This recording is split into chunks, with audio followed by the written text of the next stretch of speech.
Jaboa Ape.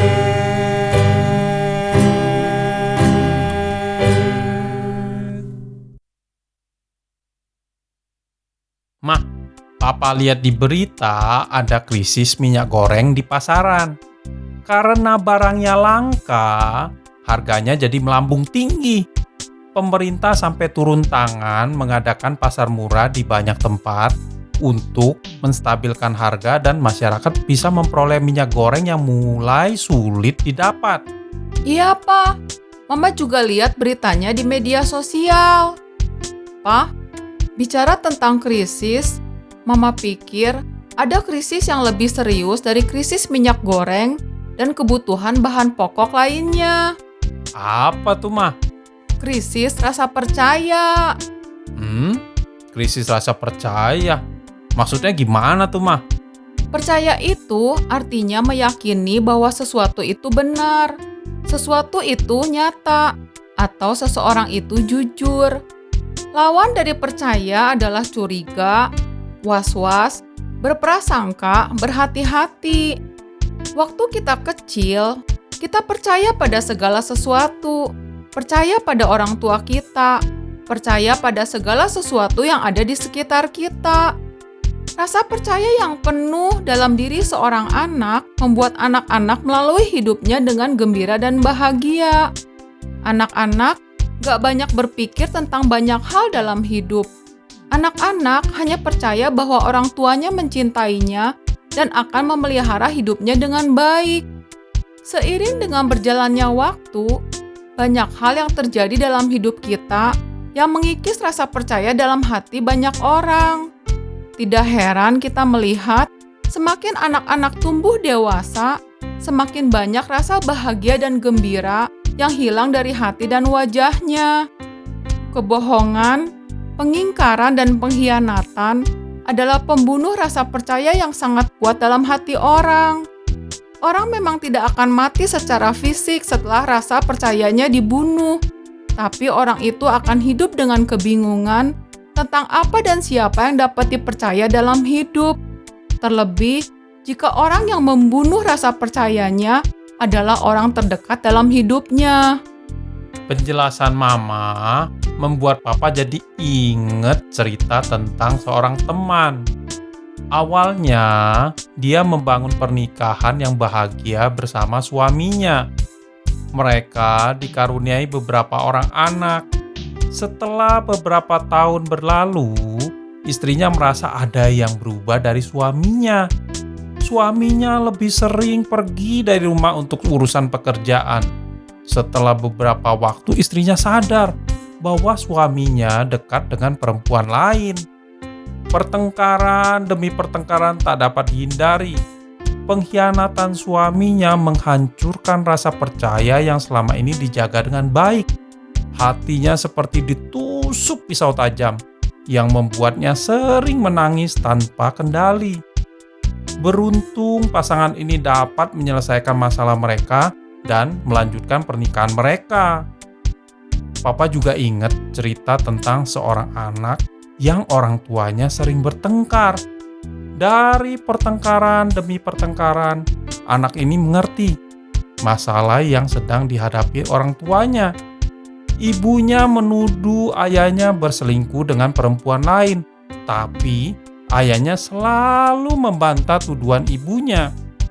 Karena keadaan yang terus memburuk, orang tuanya sepakat untuk berpisah. Anak ini menjadi bingung siapa yang harus dipercaya, ayahnya atau ibunya.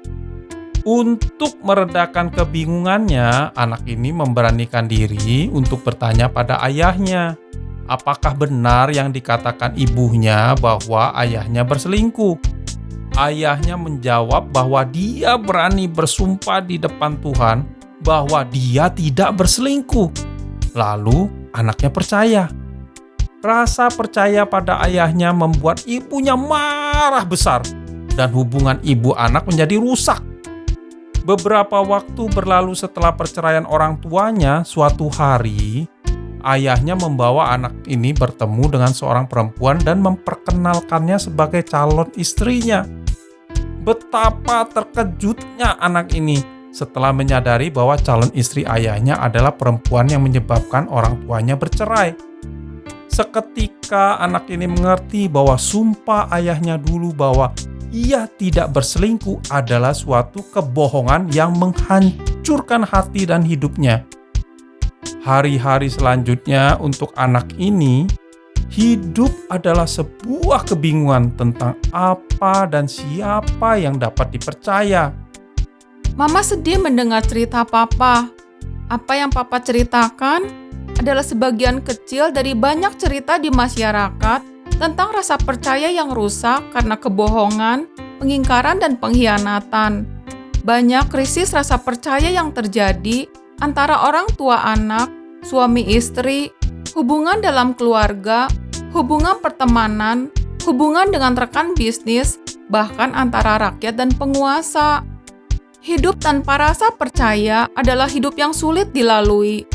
Hidup tanpa rasa percaya adalah hidup yang penuh rasa takut, curiga, was-was, dan selalu berprasangka. Hidup seperti itu adalah hidup yang sangat melelahkan. Itu benar, Ma. Kita harus kembali memiliki hati seperti anak kecil yang percaya segala sesuatu. Kita harus memaafkan orang-orang yang telah melukai dan menghancurkan rasa percaya dalam hati kita. Memang betul tidak semua orang dapat dipercaya, dan tidak semua orang layak untuk dipercaya. Hanya Tuhan yang dapat dipercaya. Kita bisa datang pada Tuhan dan belajar untuk percaya lagi. Kita bisa menaruh harapan dan rasa percaya kita dalam Tuhan. Orang yang memiliki rasa percaya dalam Tuhan, hatinya akan merasa tenang dan aman. Tidak dipenuhi rasa takut, curiga, dan was-was. Bahkan, ia tidak takut pada kabar celaka. Hatinya tetap penuh kepercayaan pada Tuhan. Itu benar, Pak. Mama setuju. Kita juga harus menjadi orang yang dapat dipercaya dengan hidup benar dan berkualitas di hadapan Tuhan dan manusia. Papa setuju banget. Waktu kecil kita percaya segala sesuatu, hidup dengan gembira dan bahagia. Waktu berlalu banyak hal terjadi, rasa percaya dikhianati, hidup tak sama lagi. Hidup tanpa rasa percaya adalah hidup penuh takut dan curiga, selalu was-was dan berprasangka. Hidup menjadi sulit untuk dilalui. Hanya Tuhan yang dapat dipercaya. Datang pada Tuhan, ampuni orang yang melukai. Taruh harapan dan rasa percaya dalam Tuhan. Kita akan tenang dan bahagia lagi. Datang pada Tuhan, ampuni orang yang melukai. Taruh harapan dan rasa percaya dalam Tuhan. Kita akan tenang dan bahagia lagi.